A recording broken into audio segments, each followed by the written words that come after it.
मतध्यायेत् कपिश्रेष्ठं चतुरावरणान्वितं वामभागां सितां पत्नीं सूर्यपुत्रीं सुवर्चलां पश्यन्तं स्निग्धया दृष्टास्तवक्त्रमुकाम्बुजं चित्रचामरसंरिक्तं विरसाज्येषसेवितं मुक्ताहारगणोपेतं रत्नकुण्डलभूषितं दैवीभूषितग्रीवं कनकाङ्गदधारिणं नानामणिसमोत्कीर्णा किरीटोज्ज्वलशेखरं मेघलाधामसंवीतं मणिनूपुरशोभितं पद्मासने समासीनं పీతాంబరసమన్వితం తుభ్యం దాస్యామి హనుమద్దేవ ప్రణతోస్మిం పదాంబుజే.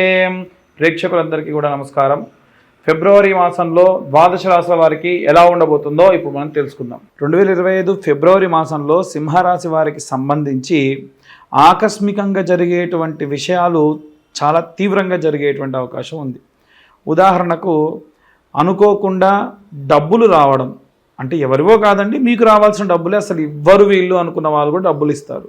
అదే డబ్బులు దాంట్లో కొంత భాగమైన ఆసుపత్రులకు కానీ ఆరోగ్యపరమైనటువంటి ఈ యొక్క ఔషధులకు కానీ ఖర్చు పెట్టాల్సిన అవసరం రావచ్చు. లేదా ఏదైనా సరే శారీరక బాధ ఉండి ఫిజియోథెరపీకి సంబంధించి ఖర్చులు పెట్టే అవకాశం ఉంది.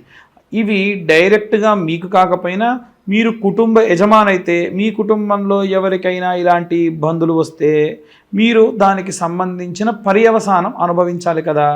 కాబట్టి చాలా జాగ్రత్తగా ఉండండి. ఎవరైతే ఈ యొక్క సింహరాశి వారు ఉంటారో మీ కుటుంబ సభ్యులకు సంబంధించిన విషయాలు కూడా మీరే జాగ్రత్తగా చూసుకోవాలి. ఇక మనకి ఈ యొక్క ఫిబ్రవరి మాసంలో విద్యార్థుల విషయానికి వస్తే ఎన్నడూ స్కూలుకు వెళ్ళననే వాళ్ళు స్కూలుకు వెళ్ళనని ఇంట్లోనే ఉంటాను. ముఖ్యంగా ఆడపిల్లలు అంటారు. ఏవైనా ఆడపిల్లలు కానీ వారికి రెగ్యులర్గా చేసే పనులు చేయకుండా ఆపితే దయచేసి కనుక్కోండి. ఏదైనా తీవ్ర పరిణామాలకు చోటు చేసుకునే అవకాశం కూడా ఉంది. ఇక గృహిణుల విషయానికి వస్తే డబ్బు వృధా, అనుకోకుండా ఖర్చు, ఒక వస్తువు కొని అది ఇబ్బందికరంగా ఉంది అని బాధపడేటువంటి అవకాశం కూడా ఉంది. ఇక ఎవరైతే ఉద్యోగస్తులు ఉంటారో వారి ఉద్యోగ స్థలంలో అనేక మార్పులు జరిగినా వీరికి సంబంధించి ఎటువంటి మార్పులు లేనట్టుగానే ఉంటుంది. అక్కడ కూర్చొని చేసేవాడిని ఇక్కడ కూర్చుంటున్నా, పలానా షాప్లో చేసేవాడిని ఈ షాప్లో చేస్తున్నా, ఎలాంటి ఎదుగు బొదుగు లేదు అనేటువంటి తత్వం వీరికి అధికంగా ఉంటుంది. దీనికి కారణం మీరే. ఎందుకంటే ఎప్పుడు రోజుకి మనం అప్డేట్ అవ్వడం అనేటువంటిది ఖచ్చితంగా చేయాల్సినటువంటి పని. ఎప్పుడైతే మనం అలా అప్డేషన్లో లేమో అప్పుడు ఖచ్చితంగా మనకు చాలా రకాలైనటువంటి ఇబ్బందులు కలుగుతూనే ఉంటాయి. కాబట్టి వ్యాపారస్తుల విషయంలో కూడా ఇదే సూత్రం వర్తిస్తుందండి.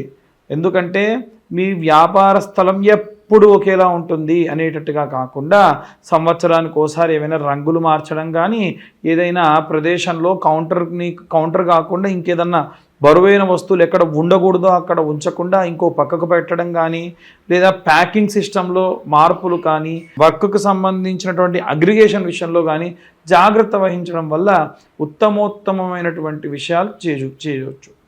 ఇక మనకు ఈ ఫిబ్రవరి మాసం అంతా చూసుకున్నట్టయితే ఈ సినీ రాజకీయ రంగాల వారికి కాస్త బాగా ఉందని చెప్పొచ్చు. ద్వితీయార్థము ప్రథమార్థము కూడా అద్భుతంగానే కనిపిస్తూ ఉంది. ఈ ప్రథమార్థము ద్వితీయార్థములో ఈ యొక్క విదేశాలకు వెళ్ళేటువంటి విద్యార్థులు కానీ ఉద్యోగస్తులు కానీ ఆన్సైట్ వెళ్ళే వాళ్ళు కానీ దయచేసి మీరు వెళ్ళేటప్పుడు అన్నీ కూడా ఏవైతే మీరు తీసుకెళ్ళాలనుకుంటున్నారో రాసుకొని వెళ్ళండి. మర్చిపోయేటువంటి అవకాశం ఉంది.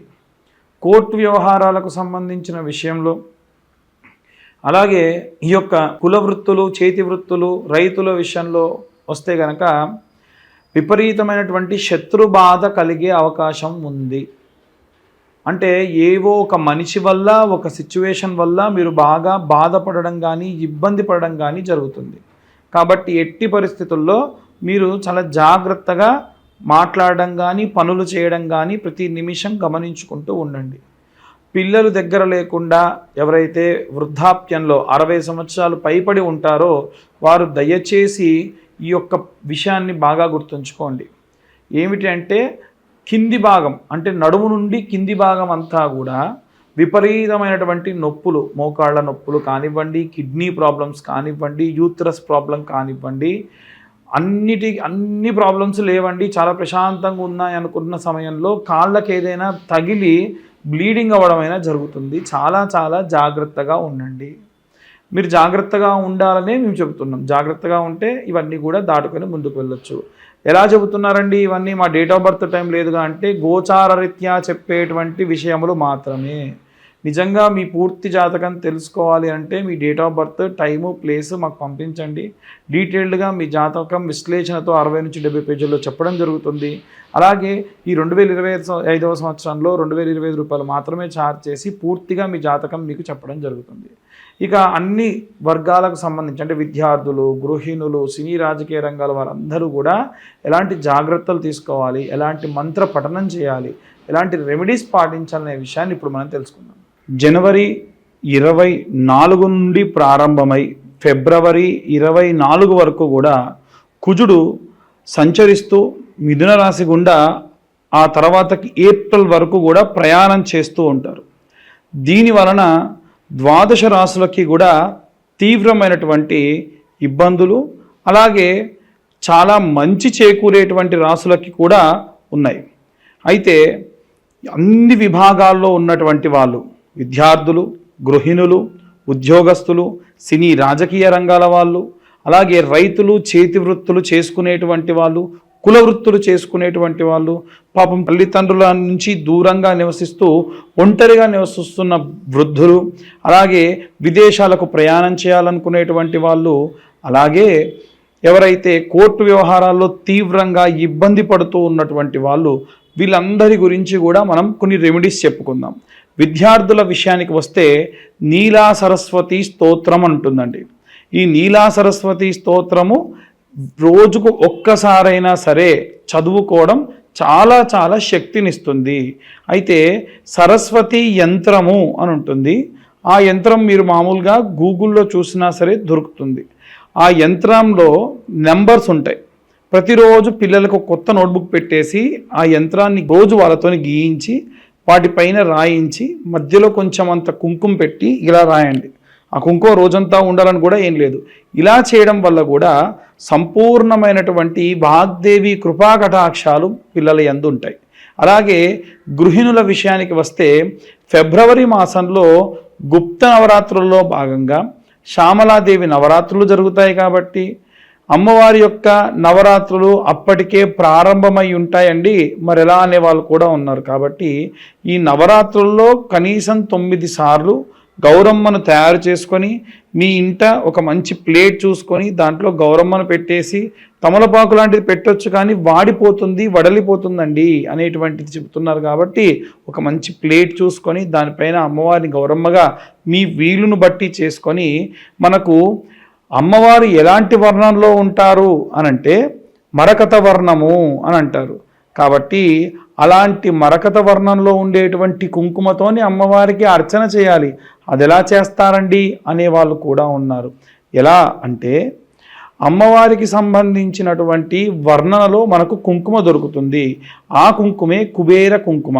ఆ కుంకుమతో ఈ నవరాత్రుల్లో నవమ అంటే 9 సార్లు కుంకుమార్చన చేయడం వల్ల సంపూర్ణ శ్యామల కృపా కటాక్షాలు అందుతాయి. ఆ కుంకుమని 9 రోజుల తర్వాతకి పచ్చకర్పూరం వేసి దాచుకొని ప్రతి ఇంట్లో ఉన్న ప్రతి ఒక్కళ్ళు ధరించడం వల్ల ఎన్నో రకాలైనటువంటి కష్టములని కూడా అమ్మవారు కడతీరుస్తుంది అని శాస్త్రోక్తంగా చెప్పడం జరిగింది. ఇక ప్రత్యేకంగా ఉద్యోగస్తులు అలాగే వ్యాపారస్తుల విషయానికి వస్తే ఉద్యోగస్తుల్లో చాలా వరకు ఉన్నటువంటి ఇబ్బందులు ఎలా వస్తున్నాయి అనంటే శత్రు భయము కానీ, లేదా ఉన్నటువంటి అధికారులు ఏవైనా సరే ఉద్యోగంలో నుంచి తీసివేస్తారు అనేటువంటి భయం కానీ కలుగుతుందేమో అన్న భయం అధికంగా ఉన్న కారణం వల్ల వీరు ఆంజనేయ స్వామి యొక్క లాంగూలా స్తోత్రం చదువుకోవడం చాలా మంచిది. రోజుకు ఒకసారన్నా హనుమత్ లాంగూలా స్తోత్రం విన్నా చదివినా సంపూర్ణ కృపాకటాక్షాలు అందుతాయి. ఇది వ్యాపారస్తుల విషయంలో కూడా అలాగే చేయడం ఎంతో మంచిది. వీరు ప్రత్యేకంగా రోజు దీపారాధన చేసేప్పుడు ఉద్యోగస్తులైతే నువ్వుల నూనె ఆముదం కలిపి, అలాగే ఎవరైతే వ్యాపారస్తులు ఉంటారో వ్యాపారస్తులైతే అమ్మవారి యొక్క విప్ప నూనెతోని పూజ చేయడం చాలా విశేష వ్యాపారాభివృద్ధి కలుగుతుంది. ఇక మనం ప్రత్యేకంగా చూసుకున్నట్టయితే ఈ యొక్క రాజకీయ రంగాలు, సినీ రంగాల్లో ఉన్నటువంటి వాళ్ళు ప్రత్యేకంగా దుర్గా కవచాన్ని చదవడం కానీ వినడం కానీ ఎంతో శక్తినిస్తుంది. అమ్మవారు మీకు మీ కుటుంబం చుట్టూ కూడా ఒక రక్షణ వలయంలా ఏర్పడి ఎల్లప్పుడూ కాపాడుతూ ఉంటుంది. ఇక ఈ యొక్క సినీ రాజకీయ రంగాల వారే కాకుండా చేతి వృత్తులు చేసుకునే వాళ్ళు కానీ, లేదా కుల వృత్తులు చేసుకునే వాళ్ళు కానీ, అలాగే రైతులు కానీ భూ సంబంధితమైనటువంటి అనుకూల స్థితి కలగాలి కాబట్టి నిత్యము రోజు ఒక మంత్రం చదువుకోవాలి. ఒకటే మంత్రం రోజు చదువుకోవాలి. ఏమిటా మంత్రం అంటే శరవణ భవాయ విద్మహే కార్తికేయాయ ధీమహి తన్నో స్కంద ప్రచోదయాత్. ఈ మంత్రాన్ని చదవడం వల్ల ఈ విభాగంలో ఉన్న వారందరికీ కూడా అనుకూల పరిస్థితులు కలుగుతాయి. ఇక ప్రత్యేకంగా చూసుకున్నట్టయితే ఎవరైతే కోర్టు వ్యవహారాల్లో ఇబ్బంది పడుతూ ఉన్నారో, విదేశాలకు ప్రయాణమై ఎదురు చూస్తూ ఉన్నారో, ఎవరైతే విశేషమైనటువంటి వివాహం కోసం ఎదురు చూస్తూ, అంటే ఏజ్ మరీ ఎక్కువైపోయి వివాహం కావట్లేదని ఎదురు చూస్తున్నారో, సంతానం కావట్లేదు అని ఎదురు చూస్తున్నారో, వారు దక్షిణామూర్తి స్తోత్రాన్ని చదువుకోవడం మంచిది. దక్షిణామూర్తి స్తోత్రము వీరికే కాదండి, అందరూ కూడా చదవచ్చు. ఆ దక్షిణామూర్తి స్తోత్రం చదివితే పరమశంకరు అంటే ఆది శంకరాచార్యుల వారి స్వయంగా చెప్పారు, ఏలిన నాటి అర్ధాష్టమ అష్టమ శని దోషములు ఏమున్నా సరే తీసేసేటువంటి అద్భుతమైనటువంటి స్తోత్రం ఏది అంటే దక్షిణామూర్తి స్తోత్రం. కాబట్టి అందరూ కూడా ఈ విధంగా చేసుకోవడం విశేష ప్రతిఫలాలు దక్కుతాయి. చాలామంది ఇవన్నీ కాదండి, మీరు ఎలా చెబుతూ ఉన్నారు జాతకము, మీ జాతకం గురించి పూర్తిగా తెలుసుకోవాలనుకుంటున్నాం, మీరు ఎలా చెప్పగలుగుతున్నారంటే గోచార రీత్యా మాత్రమే మేము మీకు జాతక విశ్లేషణ అనేది, ఇలాంటి రెమెడీస్ అనేవి చెబుతున్నాం. నిజంగా మీ పూర్తి జాతకం ఏంటో మీరు తెలుసుకోవాలి అనుకుంటే కింద కనిపించే నెంబర్కి మీ పేరు, date of birth, time, place అన్నీ కూడా పంపిస్తే పూర్తి వివరాలతోని మీ జాతకం అంతా కూడా విశ్లేషణతో మీకు చెప్పి పూర్తిగా అనుకూలంగా మీకు ఎలాంటి రెమెడీస్ తీసుకోవాలి, ఎలాంటి మంత్రపఠనం చేయాలి అనేటువంటి విషయాన్ని చెప్తాం. ఎట్టి పరిస్థితుల్లో డేట్ ఆఫ్ బర్త్ టైము లేకుండా ఎవరన్నా జాతకం చెప్తానంటే నమ్మకండి. ఎందుకంటే అందులో పూర్తి విశ్వాసంగా చెప్పడం కుదరదని. ఎందుకంటే పేరు బలం కల వాళ్ళందరూ ఒకేలా ఉంటే ఈ ఇబ్బంది ఏమిటి, మంచి పేరు ఏదో అందరూ అదే పెట్టుకుంటారు కదా. కాబట్టి పేరు వల్ల వచ్చేటువంటిది కేవలం పావంతు మాత్రమే. పూర్తి 100కు 100% ఆ పేరు బలం మీద వచ్చేటువంటివి ఉండవు. కాబట్టి వీలైనంత వరకు కూడా పేరు బలంతో చెప్పేటువంటి దాని గురించి నమ్మకండి. మీ పూర్తి డేట్ ఆఫ్ బర్త్ టైం ఉన్న వాళ్ళే జాతకం గురించి తెలుసుకునే ప్రయత్నం చేయండి. లేదా ఇప్పుడు మేము చెబుతున్నటువంటి గోచార రీత్యా చెప్పేటువంటి విషయాలు మీ పేరు బలంపై మీరు సరిచూసుకోవచ్చు. ధన్యవాదాలు.